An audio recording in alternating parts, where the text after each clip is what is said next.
got SVG coming in later. He's doing Thursday, right? Yep, he'll be our Thursday show. So I can't wait to talk to him and ask him about what his plans are. Hopefully by Thursday, he hasn't announced anything. But anyways, he's here. Yeah. No telling. The news just might come pouring out. He's in the state. We'll ask him that. We'll ask him, are you planning to do any news? Because we'll roll this thing out. Break news. don't freaking break news on top of us here. Don't do that. If you're going to break it right here at the table. We're going to ask him, though, man, and we're going to pry into his business. Yeah. And see what I know he's figured out what he's doing. See if he'll tell us or slip up a little bit. Plus, I'm really captivated by, what this means for the Supercar Series. You're a fan of that series. You've always been kind of an advocate for them. They are some insane racing. When he won Chicago, he goes back and had a bit of a tiff with his team in the very next week. Yeah, they had a little bit of a run-in, and they had to sort some things out. But they also just won this past weekend. So, damn. Yeah. So what you mean – what does this mean for other drivers in that series? What does it mean for the series? Like, if he in fact comes over here to NASCAR full time, what does that mean for us for the supercars? I wonder. Well, this weekend at Indy, there's a couple other drivers that are going to run. Yeah, that Brodie Kostecki's running RCR. So listen, Brodie came over to the States. This guy, everybody needs to tune in to him a little bit. SVG is going to be awesome. We're excited he's coming back. He's going to be on our show Thursday. But I don't want that to overshadow Brodie because his story is really unique, and I've been paying attention to it because he's also connected really closely to our friend Paul Morris. Right. He was an instructor and a student at Paul's driving school. Paul has a driving school. You can go over there. Anyone can show up, drive V8 supercars around his course, and it's Norwell is the name of the course. Let me make sure I'm saying all this correctly. So, look that up. Norwell is the course in Australia, and it's a driving school. They got a track and cars and everything, and anybody can go over there and be a part of that. And when I went to Australia back in 2006, I took all of my buddies, and we drove cars all day long, and we raced. You want to know who was fast, Mike? TJ, of course. He was decent. He's a good little racer. Hovis. What? Yes. David Hovis. David Hovis. PR extraordinaire. Penske Racing PR guy. David was quick. Really quick. And so, anyways, Brodie, somehow, he was on this sort of path in Australia to get the supercar eventually, but he's basically in the grassroots level working his way up. He gets an opportunity to come stay over here and race late model stocks and maybe some K&N stuff. I'm not 100% sure exactly everything he did, but he was here for a brief period of time trying to maybe break into stock car racing. So this is not like his first trip here to race a stock car. That was sort of a thing that he wanted to try to accomplish years ago. It didn't work out. He went back home, went back to work with Paul, and through his connections with Paul and everything else going on and his success on the track, he's now in the V8 supercars and very successful there. And all the while, secretly, until recently this news comes out, he's been helping RCR on their road course stuff. He's been driving sim and several other things to help RCR on with the next gen car, because the next gen and the supercar are so close. There's some similarities. Very, very clever RCR. Yeah. Very clever. Yeah. If I was another Cup team, I'd be like, hey, let me scour the V8 supercar garage for a driver that can help us with sim and find out what we can do to make our cars better here in the United States, because the cars are so similar.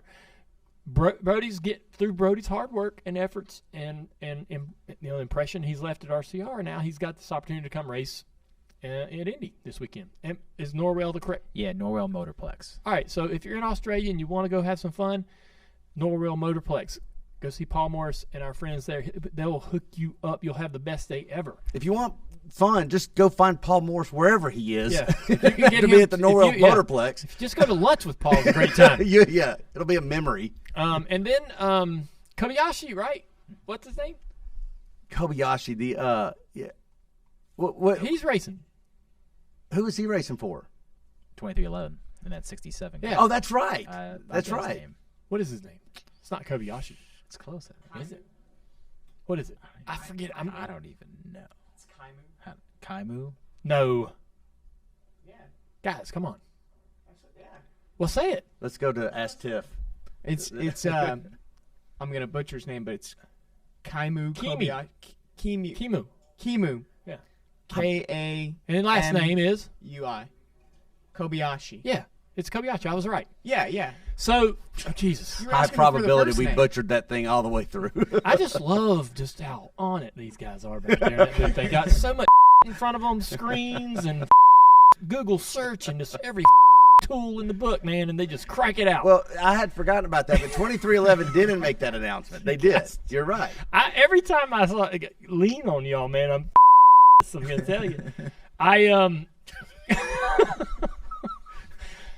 Hey, I'm glad y'all are the punching bag today.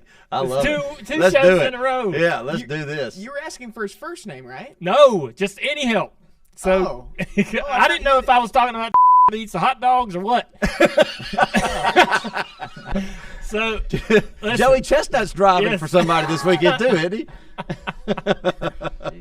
Kobayashi, we've seen him be just ridiculous in IMSA at the 24 Hours of Daytona.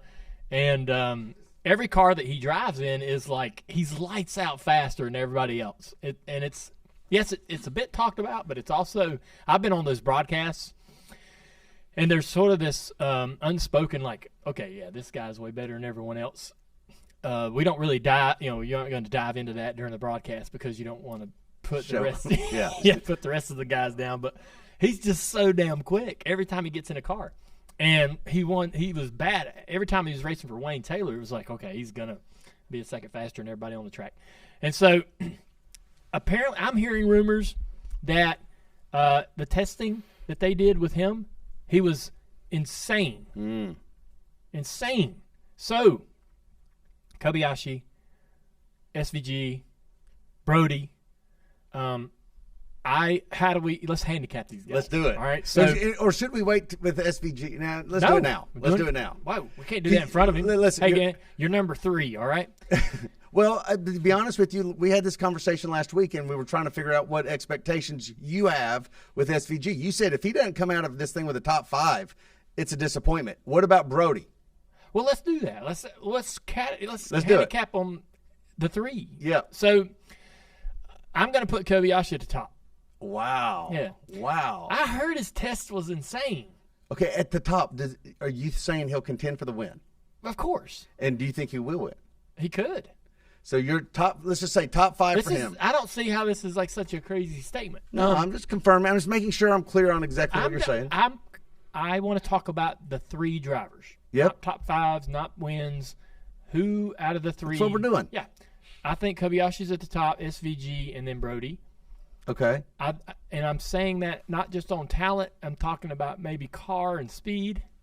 Honestly, I think that, the Toyotas in 2311 and their connection, if you just line the cars up and put the same driver in all 3, right? RCR, which is Brodie, 2311, which is Kobayashi, and then Trackhouse, which is SVG. I think 2311 is going to have a little bit quicker car than Trackhouse. Trackhouse will be just a little quicker than the 3rd RCR car.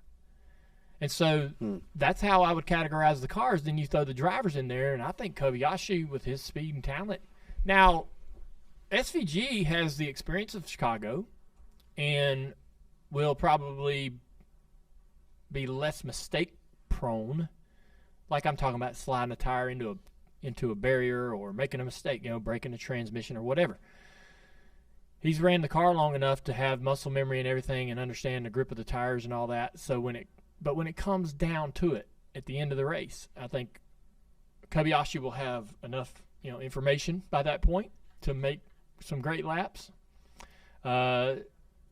Indy's a technical kind of track, weird corners, a lot of little bottlenecks and places where road course talent and road course ability can excel. Like at Watkins Glen, I could run good there. Yeah, you did. Yeah, but I wasn't a road course guy. But it's like turn straight away, turn straight away, turn straight away. At the Glen, you're like, yeah, I can put one corner together, piece of cake. But if you put like a series of 5 corners, right, where if you mess up one of those, all of them are bad. That's the way Sonoma was. Like if you mess up in turn 1, it screws up 3, 4, 5. And so that's where the road course experts shine because they don't make mistakes. Yeah. And so there's less forgiveness. Yeah. Around the track. The Yeah. track is less forgiving, so you mess up. And I it just exposes you. really think people ought to be paying attention to Kobayashi. I can't wait to see him and the laps that he can make. I think I expect him to be great. SVG is going to be awesome. Brodie could surprise us, but I don't know if he'll have the paces that the other two have. He'll be right there. It'd be interesting. Can they finish in the top 10 easily? All of them? Can they all finish in the top 5? Brodie's right on that fence for me. Brodie's right. Brodie's not cool. I don't know. It's going to be tough.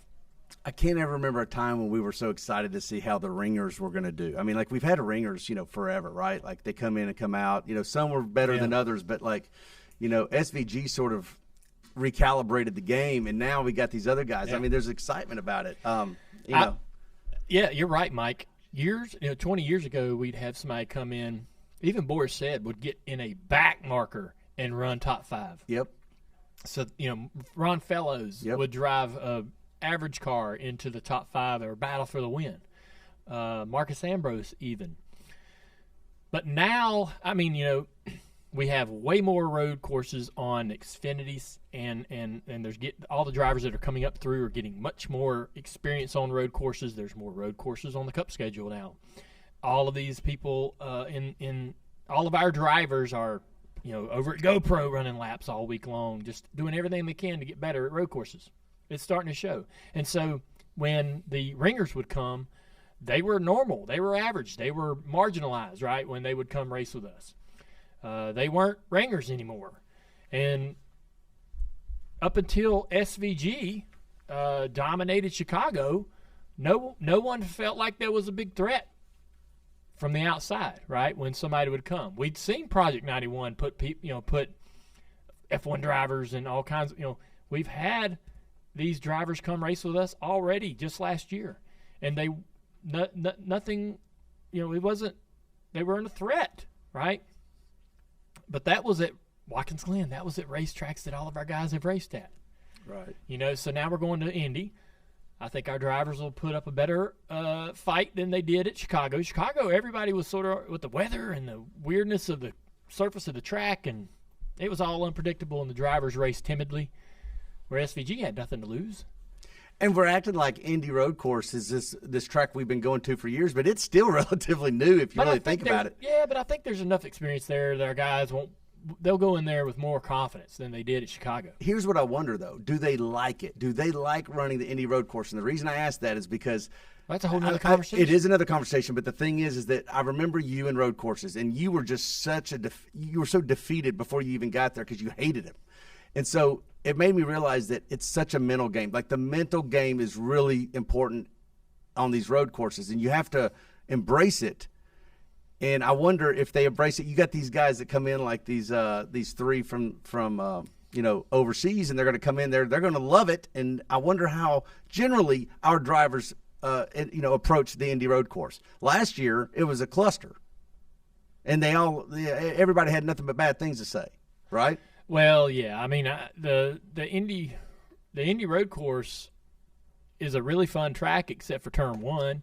But that's the same problem they have at Austin and Watkins Glen even to a degree, but not as much. I got you. Yeah. The turn isn't as sharp, but they certainly run off the course there too. Yeah, I mean that's just a whole nother conversation. And honestly, listening to Denny Hamlin and others, we may be going back to the oval anyway. So this is. I think we are. Yeah. Well, I can't wait. I'm so excited about Indy Road Course this weekend. It'll be fun. Yeah, and IRP Friday night. SVG going to run IRP. In the trucks. In the That's trucks. Right. Yeah, good point. I mean, that's a bull ring. That is a place where I don't envy any young rookie or inexperienced rookie. I don't envy anybody. No. Because, I mean, that place, yeah, that's a long conversation. It'll chew you up and spit you out. Yeah. So it's a lot of beating and banging and weird lines and tough to pass and just a hard little track.